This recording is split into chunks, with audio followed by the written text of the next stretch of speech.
Federal Reserve is hinting it may get ready to cut interest rates in 2024. Here to talk more about how this really could affect the real estate market and people's wallets right here in South Florida. This is Associate Professor of Economics at Florida Atlantic University, Dr. Will Luther. Thank you so much, Dr. Luther, for being with us. You know, we went through a year of those interest rates just going up and up. So what could it mean if they start to cut?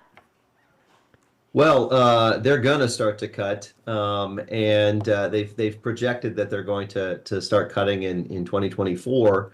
If you look at markets are pricing in those cuts coming in the spring. So there's a 12% chance of a cut in January, a 79% chance in March, and by May, a 99% chance that we've seen those cuts. So rates are going to start coming down.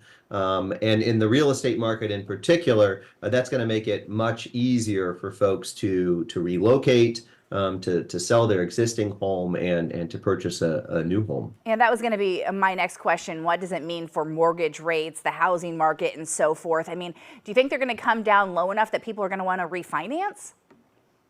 Well, I don't think they're going to come down that low. We had very low interest rates prior to the pandemic. A couple things have happened since then. One, we had higher inflation, and that pushes interest rates up. Now that inflation is coming back down, and that's bringing those rates back down along with it.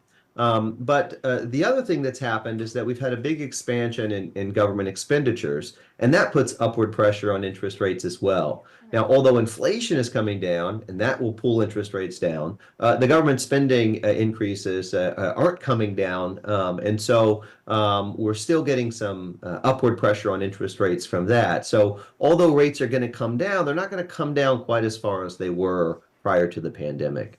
When something like that happens and they do come down, how long does it take for us to really feel it? Well, many of us are feeling that already. The Fed announced last week that it was going to be cutting in 2024, and the stock market soared on that news. So folks who have a 401k, they've seen their portfolios rise in value over the last week and a half. So, I'm sorry, go ahead. And for folks in the mortgage market, those rates aren't going to come down very quickly. But certainly into the spring, we're going to start seeing those rates come down. And by say late summer or late 2024, they'll be much closer to where they'll ultimately end up. And so, if you're thinking about moving, that would be a good time to start looking. Yeah, hold off a little bit. All right, thank you so much. Really good insight into all of that. We appreciate it. Thanks for being here. If you want to know more about what's going on here with the interest rates, what it means, and if there could be cuts, go to our website, WPBF.com. We're going to post this interview so you can go back and watch it.